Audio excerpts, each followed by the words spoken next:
देखो साहब ये टाइटैनिक था 1912 में, यही डूबा था, देखो पूरा खंडहर हो गया। लोग कहते थे हाँ भाई क्या खंडहर हुआ है। ऐसा समझ लो 1 लाख हाथी आपके ऊपर खड़े हो गए हैं। कितने? 1 लाख हाथी। तो अगर किसी तरह से ये समुद्र में ऊपर भी पहुंच जाते हैं तो भी ये ऑक्सीजन की कमी से मर जाएंगे, क्योंकि 96 घंटे की हुई है। जेम्स कैमरून कौन है? जेम्स कैमरून वो व्यक्ति है जिन्होंने टाइटैनिक मूवी बनाई। जय हिंद, मेरा नाम है अलक पांडे और आज हम बात करेंगे टाइटन सबमर्सिबल के ऊपर। ये जो टाइटन सबमर्सिबल का भी हादसा हुआ है, ये इंटरनेट पे बहुत फेमस हो रहा है। इसका टाइटैनिक से क्या रिश्ता है और ये हादसा कैसे हुआ, ये सभी बातें समझेंगे, डिटेल में समझेंगे, पर थोड़ा जल्दी भी करेंगे। तो सबसे पहली बात होती है कि ये सबमर्सिबल क्या होता है। सबमरीन तो सुना है, सबमर्सिबल क्या चीज है? तो यार सबमर्सिबल क्या होता है? एक छोटा सा पनडुब्बी समझ लो, छोटा सा जहाज जो समुद्र में पानी के अंदर तक जाता है, उसको बोलते हैं सबमर्सिबल। अब देखो इस तरह का होता है सबमर्सिबल। अब इसमें होता क्या है कि इसमें कुछ लोग बैठ के समुद्र के अंदर जाते हैं और अंदर जाके जीव जंतुओं को देखते हैं कि भाई समुद्र के अंदर कैसे जीव जंतु हैं, है ना। एक्वेटिक लाइफ देखते हैं अंदर की कैसी एक्वेटिक लाइफ है। इसकी साइज ना बहुत छोटी होती है, इसमें 3 से 4 लोग आते हैं, 4 से 5 लोग, इससे ज्यादा लोग इसमें नहीं आते। और ऐसा भी नहीं लेटने वगैरह की जगह है, इसे बैठने भर की जगह होती है, बैठ के ही जाना होता है। अच्छा, इसके पास ना खुद का एक इंजन भी होता है। अब भाई जाहिर सी बात है, कार है, स्कूटर है, कोई भी गाड़ी, उसमें इंजन तो होगा ही। तो इसमें भी अपना इंजन होता है, इसका भी खुद का मोटर होता है, उसी से ये चलता है। कई बार ये बैटरी से चलता है। अब आज का जमाना तो इलेक्ट्रॉनिक व्हीकल का हो ही गया है, तो कई बार ये बैटरी से चलता है, कई बार ये तेल वगैरह से चलता है। पर ये इतना छोटा होता है ना कि ये 7-8 घंटे से ज्यादा समुद्र के अंदर नहीं रह सकता है ना। इतनी ज्यादा इसके अंदर तेल आप भर ही नहीं सकते हो कि ये 7-8 घंटे से ज्यादा की ट्रिप कर सके। अब इसको कंपेयर कर देते हैं सबमरीन से। तो देखो यहाँ पे एक सबमरीन है, भारत माता की जय, और यहाँ पे क्या है, एक सबमर्सिबल है। अब जो सबमरीन होती है वो बहुत बड़ी होती है, इसमें सैकड़ों लोग बैठ सकते हैं। वहीं देखो जो सबमर्सिबल होता है छोटा सा होता है, इसमें क्या 4-5 लोग बैठे हुए हैं, लेटने की जगह भी नहीं है। अच्छा, जो सबमरीन होती है इसके अंदर बहुत सारा तेल होता है, बहुत सारा ऑक्सीजन होता है। ये महीनों महीनों के लिए पानी के अंदर चल सकता है ना भाई। ये तो युद्ध वगैरह में इस्तेमाल होता है। महीने महीने के लिए छुपे हुए हैं, पानी के अंदर बैठे हुए हैं, जैसे ही दुश्मन सामने दिखा दाग दिया गोला। तो ये तो भाई महीने महीने के लिए अंदर चलता है पानी के। इसकी बात करें 7-8 घंटे के लिए ही पानी के अंदर रह सकता है। इतना ही तेल इसमें आप रख सकते हो कि 7-8 घंटे में तेल खत्म हो जाता है। अब एक बड़ा डिफरेंस इन दोनों में समझो कि ये जो सबमरीन होता है ये खुद ब खुद संचालित होता है, खुद से पानी के अंदर चला जाता है, पानी के ऊपर फ्लोट भी करता है, इसको किसी और की जरूरत नहीं, आत्मनिर्भर है भाई। पर अगर हम बात करें सबमर्सिबल की तो इसको हमेशा जरूरत होती है एक मम्मी की, उसको हम लोग बोलते हैं मदरशिप की, इसको जरूरत होती है, एक माता की जरूरत होती है, कि छोटा सा है। मदरशिप क्या होता है? अब मान लो हमें सबमर्सिबल से समुद्र के अंदर कहीं जाना है, तो हम भाई समुद्र के किनारे से तो इसको थोड़ी डाल देंगे कि समुद्र के किनारे से इसको इसमें बैठ गए और कूद गए, तब काम नहीं हो पाएगा, वैसे नहीं चल पाती। तो हम क्या कहते हैं, समुद्र के किनारे पे सबमर्सिबल को उठाते हैं, उठा के रख लेते हैं अपने एक बड़े से जहाज पे, जिसको हम बोलते हैं मदरशिप।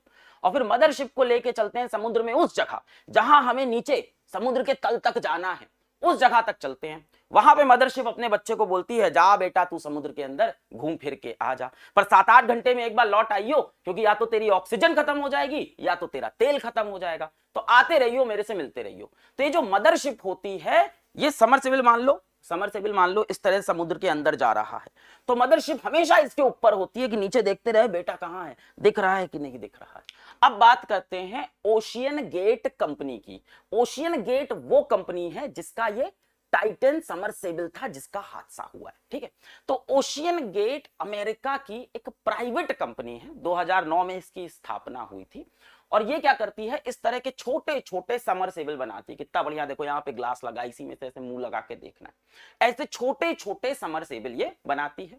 पर्यटकों से मोटा पैसा लेती है ना, टूरिस्ट से मोटा पैसा लेती है, पर्यटकों से भरपूर पैसा लेती है, और फिर कहती है चलो हमारे सबमर्सिबल में बैठो, तुमको समुद्र के नीचे घुमा के लाते हैं। क्या देखोगे समुद्र के नीचे? अजीब अजीब तरह की मछलियां दिखेंगी, अजीब अजीब तरह के केकड़े दिखेंगे, अजीब अजीब तरह की वेल वगैरह दिखेगी, हो सकता है। पर आजकल ना लोगों का इंटरेस्ट किसी और चीज में है। अब लोगों को जो पुराने जहाज वगैरह डूब गए हैं, जो समुद्र के अंदर पड़े हुए हैं, उनका मलबा देखने में इंटरेस्ट है कि वो इस समरसेबल में बैठते हैं, बहुत सारा पैसा देते हैं इस कंपनी को, ओशियन गेट कंपनी को खूब सारा पैसा देते हैं, 7-8 घंटे के लिए समुद्र के अंदर जाते हैं और क्या देखते हैं, आहा ये जहाज कितना अच्छा टूटा है, ये जहाज तो पूरा खंडहर बन गया है। अमीर लोग के अमीर शौक है। अब बताओ कौन सा जहाज का मलबा देखने में आपका भी इंटरेस्ट होगा। मान लेते हैं आपके बैंक अकाउंट में करोड़ों रुपए हैं, करोड़ों रुपए लगते हैं यहाँ पे, अगर आपके बैंक अकाउंट में करोड़ों रुपए हैं तो आप कौन से जहाज का मलबा देखना चाहोगे? एकदम सही पकड़े, एक ही जहाज होता है जिसका मलबा हम सबको देखना होता है और वो होता है हमारा टाइटैनिक, है ना। तो टाइटैनिक का मलबा देखने की डिमांड पूरे विश्व भर में बहुत ज्यादा थी। अब ओशियन गेट को दिख गया ये चीज, उसने कहा यहां अच्छा धंधा है, अच्छा बिजनेस है। तो उसने क्या किया कि अपने एक समरसेबल का नाम ही रख दिया टाइटन। इसका नाम क्या रख दिया? Titan submersible. और जो टाइटन समरसेबल था ये समुद्र के अंदर जाता था लोगों को टाइटैनिक का मलबा दिखाने के लिए। तो देखो साहब ये टाइटैनिक था, 1912 में यही डूबा था, देखो पूरा खंडहर हो गया। लोग कहते थे हाँ भाई क्या खंडहर हुआ है, हाँ मजा आ गया देख के टूटा हुआ जहाज, अब तो सुकून हो गया। तो ऐसे शौक है लोगों के। एक अजीब सी बात है कि जो इसके संस्थापक है थोड़े से वो सनकी हैं, तो बहुत ज्यादा इनोवेशन में विश्वास रखते हैं कि कुछ नया करते हैं, कुछ नया बदलते हैं। अब आप पकड़ ले हो शायद इसी वजह से एक्सीडेंट हुआ। देखो ऐसा दिखता है अंदर, ये हैं संस्थापक, ये हैं इसके फाउंडर, यही हैं इसके मालिक कंपनी के ओशियन गेट के, और पायलट भी हैं। देखो ऐसा दिखता है, सिर्फ बैठने भर की जगह होती है इसमें, लेटने की नहीं, है ना। लोग जूता वूता उतार के एकदम पलथी मार के बैठ जाते हैं कि चलो भैया चलते हैं समुद्र के अंदर।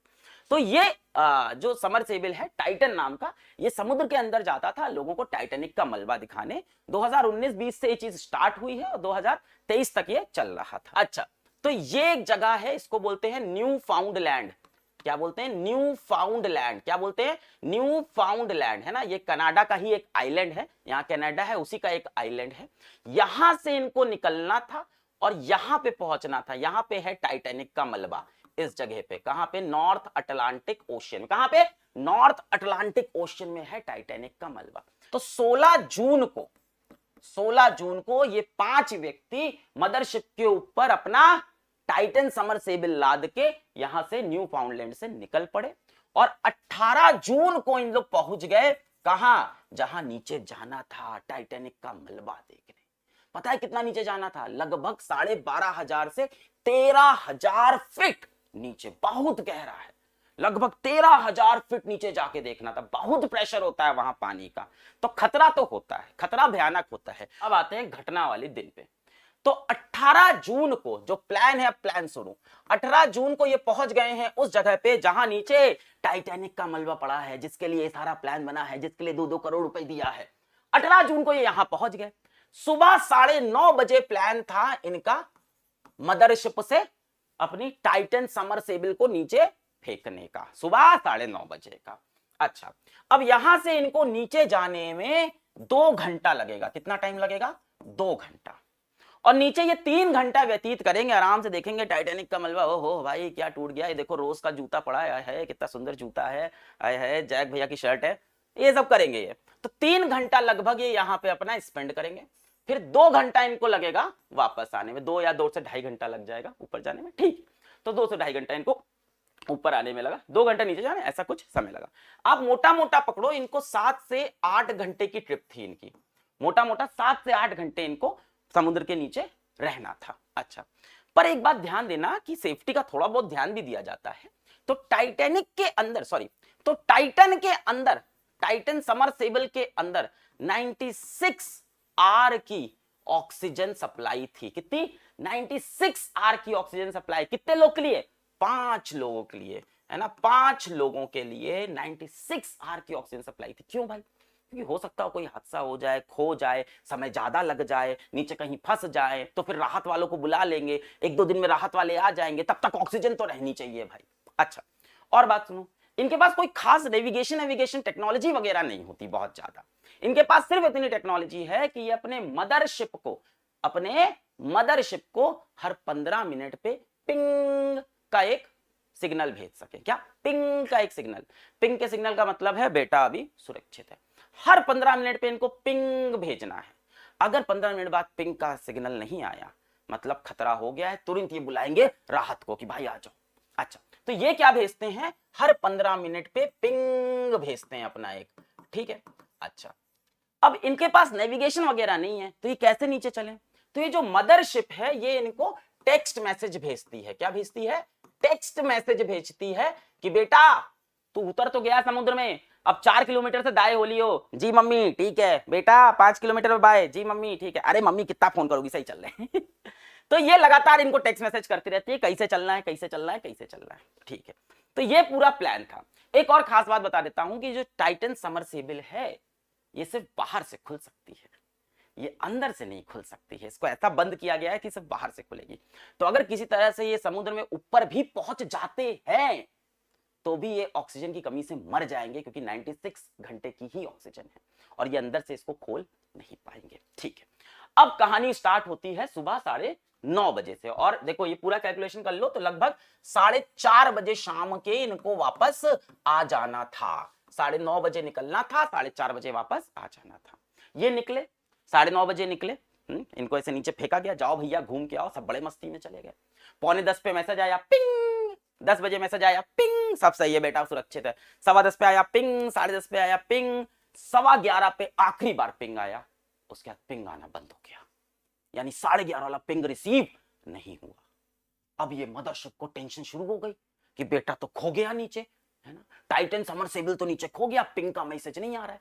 पर एक मिनट, 2020 में भी जब इन लोग इस तरह के ट्रिप पे जाते थे तो पहले भी ऐसा कई बार हुआ है कि 2-2 घंटे के लिए पिंग के मैसेज नहीं आए हैं और इनके समरसेबल खो गए हैं। हाँ, इससे आप समझ रहे हो खतरा तो है ही इसमें, तभी तो साइन वगैरह कराते हैं। तो पहले भी पास की घटनाओं में भी जब ये लोगों को लेके जाते हैं तो 2-2 घंटे के लिए इनका समरसेबल नीचे कहीं खो जाता है, फिर वापस मिल भी जाता है। खैर, तो इनको लगा इस बार भी मिल जाएगा। 1 घंटा हुआ, 2 घंटा हुआ, है ना, 11:30 से 12:30, 1:30, 2, 2:30, 4:30 बज गए, नहीं वापस आए। अब टेंशन शुरू। अब शाम के 7 बजे तक जब ये नहीं मिले, इनका कोई पिंग नहीं आ रहा है, तब लगा मदरशिप को टेंशन। शाम को 7 बजे 7 PM पे इन्होंने यूएस कोस्टल गार्ड को, यूनाइटेड स्टेट्स कोस्टल गार्ड को इन्फॉर्म, कनाडा के नीचे ही है यूएस, इधर इधर आओगे नीचे ही साइड में, तो उन्होंने इन्फॉर्म कर दिया कि साहब हमारा एक समरसेबल खो गया है, हमको बचा लो। अब आए राहत कार्य वाले कि चलो अब इनके समरसेबल को ढूंढते हैं। अब अच्छा, अब ये भी लग रहा होगा कि क्यों ढूंढने आ गए भाई, हैं? ये तो कोई इंटरनेशनल कानून फॉलो ही नहीं करते हैं, इन्होंने तो कहीं से वेरिफिकेशन ही नहीं ली है। पैसा भाई पैसा, गरीबों का जहाज डूबता कोई नहीं आता। ये बहुत अमीर लोग, बहुत इन्फ्लुएंशियल लोग गए हैं तो ढूंढने आना पड़ा। तो कहां कहां से लोग आ गए जरा ये भी देखो। कनाडा से जहाज आ गया, प्लेन आ गया, यूएस से प्लेन आ गया, यूएस के जहाज आ गए पानी वाले, कनाडा के पानी वाले जहाज, सब लग गए ढूंढने कि अब चलो समरसेबल को ढूंढे। प्रॉब्लम क्या है, समरसेबल में नेविगेशन नहीं है, तो किसी तरह से उसको ट्रैक करना बहुत मुश्किल है। तरीका यही है कि अब ढूंढो, ऊपर प्लेन चल रहा है, प्लेन ऐसे नीचे देख रहा है कि कहीं समुद्र के ऊपर कहीं मुझको टूटा हुआ कुछ पार्ट दिख जाए, है ना। जहाज भी लगातार देख रहे हैं। जो सबसे ज्यादा मदद करने वाले हैं उसमें ये छोटे छोटे डिवाइसेस आपकी मदद करने वाले हैं जो पानी के अंदर चले जाते हैं। इसमें कोई इंसान नहीं होता, ये अनमैन्ड होते हैं। लगभग 80 घंटे बाद 21 जून की दोपहर, 18 जून को गए थे, 21 जून की दोपहर 1 बजे ये ओडिसिस 6 के, ये क्या है, एक ROV, remotely operated under water vehicle, इसको कुछ मलबे दिखाई पड़े। और वो मलबे कहां दिखे बेटा, वो मलबे दिखे आपको टाइटैनिक जो शिप था उसके मलबे से 500 मीटर की दूरी पे। ये टाइटैनिक शिप का बो है। बो मतलब जहां पे आपने वो पोज देखा होगा, टाइटैनिक वाला ऐसे खड़े थे लोग आगे आके, जो एकदम कोना है, कोपचा है, उसी को बो बोलते हैं। उससे 500 मीटर दूर पे कुछ मलबा दिखा। अच्छा एक बात ध्यान से सुन लो, इस फोटो पे विश्वास मत करना, ये फेक फोटो है, इंटरनेट पे ट्रेंड कर रही है, पर कोई और फोटो मिली नहीं मुझे इसलिए मैंने ये लगाया है, पर ये फोटो असली नहीं है। ऑफिशियल फोटो अभी तक रिलीज नहीं हुई जिस समय ये वीडियो में बना रहा हूं, हो सकता है उसके बाद रिलीज हो जाए, बाद में आ जाए, तो मैंने बता दिया। तो कुछ मलबा दिखाई पड़ा, कहां पे, टाइटैनिक शिप से 500 मीटर दूर, यानी ये पहुंच तो गए थे टाइटैनिक शिप तक, है ना। और वहां पे मलबा, मलबे में क्या दिखाई पड़ा, पूंछ दिखाई पड़ी, टेल दिखाई पड़ी, और क्या दिखाई पड़ा, इसका प्रेशर चैम्बर दिखाई पड़ा। अब प्रेशर चैम्बर टूटा हुआ, फूटा हुआ, बिखरा हुआ दिख रहा है, इसका मतलब कि कुछ ना कुछ तो प्रेशर का खेल हुआ होगा। अब क्या हुआ होगा इसके अंदाजे ही लगाए जा रहे हैं, पर जो एक शब्द अभी तक सामने आया है वो है कि इंप्लोजन हुआ है। क्या हुआ है, इंप्लोजन हुआ है। यूएस कोस्टल गार्ड ने डिक्लेयर कर दिया है कि इंप्लोजन हुआ। इंप्लोजन क्या होता है बेटा? एक होता है एक्सप्लोजन, बड़ाम, बाहर की तरफ फटना, एक्सप्लोजन बड़ाम, उसको बोलते हैं विस्फोट। एक होता है इंप्लोजन, पच, अंदर की तरफ ऐसे चिपनी हो जाना, पच, इसको बोलते हैं इंप्लोजन, पच। जैसे आपने देखा होगा वो कोल्ड ड्रिंक वाले जो कैन होते हैं, वो नहीं होते हैं कई बार, उसको अगर पानी की एकदम डालेगा पच से ऐसे पिचक जाते हैं, उसको बोलते हैं इंप्लोजन हो गया, है ना। इसको बोलते हैं अंतर्मुखी स्फोट, विस्फोट नहीं, अंतर्मुखी स्फोट, इंप्लोजन। तो इसका इंप्लोजन हुआ ये माना गया है। कैसे हुआ आप समझते हैं? जब आप समुद्र में इतनी गहराई में होते हो, कितनी गहराई में थे बेटा? ये 13,000 फीट नीचे थे। कहां पे थे? 13,000 फीट नीचे। जब आप 13,000 फीट नीचे हो, 13,000 फीट नीचे, तो बहुत प्रेशर लगता है पानी का। कितना? 350 से 400 एटमॉस्फेरिक प्रेशर। यहां कितना लग रहा है? 1 एटमॉस्फेरिक। बहुत प्रेशर। ऐसा समझ लो 1,00,000 हाथी आपके ऊपर खड़े हो गए हैं। कितने? 1,00,000 हाथी आपके ऊपर खड़े हो गए हैं। पचनी बन जाएगा, पर बनता नहीं है। क्यों? क्योंकि ये ऐसे डिजाइन किए जाते हैं समरसेबल वगैरह, है ना। ये टाइटन समरसेबल भी ऐसा नहीं समझो कि बहुत बेकार था, है ना, क्योंकि इसके पहले दर्जन भर यात्रा कर चुका है। कितने पर्यटकों को ये टाइटैनिक का मलबा दिखा भी चुका है। तो ऐसा भी नहीं कि वीक है, बना था सही। तो कुछ तो दिक्कत थी, खैर सही कह रहे हो। तो क्या किया, इसके अंदर होता है एक प्रेशर चैम्बर। अब बेटा प्रेशर चैम्बर में क्या होता है? हाई प्रेशर पे गैस होती है। क्या होता है? हाई प्रेशर पे गैस होता है। अब देखो बाहर से पानी इसको यूं ऐसे ऐसे ऐसे दबा रहा है, तो अंदर इसके प्रेशर चैम्बर में गैस होती है हाई प्रेशर पे। वो क्या करती है? बाहर ऐसे फोर्स लगाती है, वो बाहर ऐसे दम लगाती है, बाहर ऐसे प्रेशर, है ना। ऐसा समझो कि ऐसा है, हम बाहर से इसको ऐसे दबा रहे हैं। कौन दबा रहा है? पानी। पानी इसको ऐसे ऐसे ऐसे दबा रहा है। अंदर से जो गैस है हाई प्रेशर पे, वो बाहर की तरफ यूं धक्का लगा रही है, और ऐसे ही इक्विलिब्रियम बना रहता है और ये स्टेबल रहता है। पर मान लो इसमें कोई एक छोटा सा छेद हो गया, कहीं एक नट वगैरह खुल गया, कुछ इसमें कहीं कंकड़ पत्थर, कुछ भी एक छोटा सा छेद, जैसे ही गैस बाहर की तरफ प्रेशर लगा रही है, जैसे ही छोटा छेद हुआ, गैस अरे भैया छेद, सारी गैस बाहर निकल गई। जैसे ही गैस बाहर निकली, अंदर से भैया लोग हट गए। वो खेलते हो खिच्चम खिच्ची, टग ऑफ वॉर। एक तरफ से लोग खींच रहे, दूसरी तरफ से लोग, इधर से लोग छोड़ दे, क्या होगा? खींच के ले जाएंगे। तो वही हुआ, गिर भी जाएंगे। यही कह रहे, गिर जाते हैं उधर। तो यही हुआ, ये सारी गैस बाहर निकल गई, छोटे से छेद से बाहर निकली, और पानी ने इसको चाट से पचनी बना दिया। कैसे? चाट से पचनी। और ये पचनी बनने में लगा 20 मिली सेकेंड। वैसे तो दुर्घट घटना है, सिर्फ इसमें एक छोटी सी सही चीज हुई। अब क्या बोलूं कि कम से कम लोगों को पेनलेस डेथ मिली, है ना, दर्दनाक मौत नहीं हुई, बिना दर्द के मर गए। 20 मिली सेकेंड में ऐसे पलक झपकते ही उनकी पूरी बॉडी ऐसे पिचक गई और वो खत्म हो गए। तो जो इनके घर वाले हैं, ऑफ कोर्स उनको बहुत दुख है, पर वो कह रहे हैं चलो कम से कम पेनलेस डेथ तो हुई, है ना। तो ये था पूरा आपका टाइटन समरसेबल का कांड या उनका हादसा, जो टाइटैनिक देखने गए थे। और कितनी आयरनी है कि टाइटैनिक देखने गए थे, टाइटैनिक का जो हाल हुआ इनका भी वही हाल हुआ। और कहां पे हुआ? 500 मीटर की दूरी पे। यहां इसका मलबा पड़ा है, यहां इसका मलबा पड़ा है। नेक्स्ट देखो क्या है। नेक्स्ट है थोड़ा सा हंसी मजाक वाली चीज है कि ये लोगों से तो 2-2 करोड़ रुपए लेते थे, पर ये टाइटन समरसेबल को चलाते थे वीडियो गेम के रिमोट से। भाई बहुत अजीब आदमी है ये, ठीक है। वीडियो गेम के रिमोट से चला रहे थे ये। अमेजॉन पे जाके इस वीडियो गेम रिमोट का प्राइस देखो, 3500 रुपए का आता है ये। 3500 रुपए के रिमोट से खेला खेल रहे थे। और पता है रिमोट भी वैसे ही चलता है, मतलब इसे आगे का बटन दबाओ तो समरसेबल आगे चला जाएगा, लेफ्ट बताओ तो लेफ्ट चला जाएगा। अब पूछ रहे हो कि उससे लात चलेगी क्या? लात और पैर चलेगा इधर वाले बटन से? नहीं, वो सब नहीं होता। तो ये वीडियो गेम के बटन चलाए तो बहुत ज्यादा ये एक्सपेरिमेंट करते थे। इस बात पे इनकी काफी आलोचना हुई कि इस तरह की चीजें क्यों कर रहे हो भाई, बाकी समरसेबल जैसे चलती है वैसे चलाओ। तो ये बहुत एक्सपेरिमेंट, बहुत इनोवेशन में विश्वास रखते थे। अगली जो कहानी है भाई वो भी बड़ी इंपॉर्टेंट है, वो है जेम्स कैमरून की। अब जेम्स कैमरून कौन है? जेम्स कैमरून वो व्यक्ति है जिन्होंने टाइटैनिक मूवी बनाई। अब आपको गुस्सा आ रहा होगा कि मास्टर ये क्या बात हुई, जिसने टाइटैनिक मूवी बनाई उसकी भी राय ले लोगे क्या? ये तो मूवी बनाए हैं। नहीं भाई ऐसा नहीं है। जेम्स कैमरून बहुत बड़े एडवेंचरर भी थे। ये खुद 33 बार टाइटैनिक का मलबा देखने नीचे गए थे। इन्होंने जो क्रिटिसाइज किया वो किया कार्बन फाइबर पे, कि मैंने आपको बताया था अगर याद करो शुरुआत में कि समरसेबल को स्टील या टाइटेनियम से बनाया जाता है क्योंकि वो मजबूत होते हैं। पर अपने रश भैया ने टाइटन समरसेबल को और ओशन गेट के समरसेबल्स को कार्बन फाइबर से बना रहे थे। तो क्या कार्बन फाइबर मजबूत नहीं होते? होते हैं। कार्बन फाइबर का सबसे ज्यादा इस्तेमाल कहां होता है, सबसे बड़ा इस्तेमाल कहां होता है? एरोप्लेन में। तो जो एरोप्लेन होता है उसको मजबूत होना चाहिए, है ना, ऊपर जा रहा है हवा में, मजबूत होना चाहिए, तो उसको स्टील का बना देते हैं। पर यार स्टील का बनाओगे तो भारी हो जाएगा, और भारी हो जाएगा तो तेल बहुत खर्चा होगा, तेल बहुत खर्चा होगा तो आपसे और पैसा लेंगे फ्लाइट पे बैठने का, तो महंगी हो जाएगी, है ना। तो अफोर्डेबल भी करना है, थोड़ा कम प्राइस भी रखना है। तो इसीलिए जो प्लेन है उसको स्टील से ना बना के कार्बन फाइबर से बनाते हैं। कार्बन फाइबर मजबूत तो है पर साथ ही साथ वेट में हल्का है।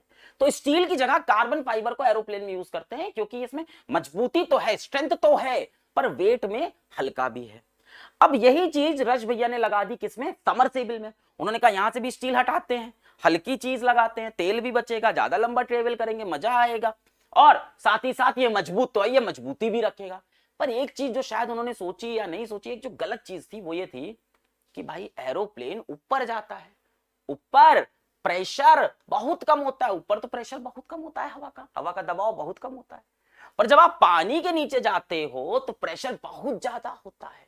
ये चीज वो भूल गए कि कार्बन फाइबर एरोप्लेन में ऊपर लेके जा रहा था, तो वहां प्रेशर वाला गेम नहीं था, कंप्रेसिव स्ट्रेस की बात नहीं थी। पर जब आप नीचे जा रहे हो तो कंप्रेसिव स्ट्रेस की बात है, दबाव आ रहा है, ये प्रेशर वाली चेंज हो गया, एक अलग चीज हो गई। तो कार्बन फाइबर कंप्रेसिव प्रेशर में, कंप्रेसिव स्ट्रेस में कैसा बिहेव करता है, इस पे अभी रिसर्च चल रही है, अभी कोई पुख्ता सबूत नहीं है। अभी के लिए कहा जाता है स्टील का ही इस्तेमाल करो, और ये भाई साहब ने कार्बन फाइबर का इस्तेमाल किया। खैर अब बहरहाल जो होना था हो चुका है, अब इन्वेस्टिगेशन लगातार चल रही है। पांचों लोग को अभी भी ढूंढ रहे हैं, पर चांसेस बहुत कम हैं, और आगे भी अभी रीजंस आएंगे। हो सकता हो ये वीडियो कुछ आने वाले टाइम में इररिलेवेंट हो जाए, क्योंकि और सारे रीजंस आ जाए। अभी तक की इतनी अपडेट थी, मिलेंगे फिर से। जय हिंद। ये एआई, ये रोबोट हमारे बराबर नहीं, हमसे ज्यादा बुद्धिमान होने वाले हैं।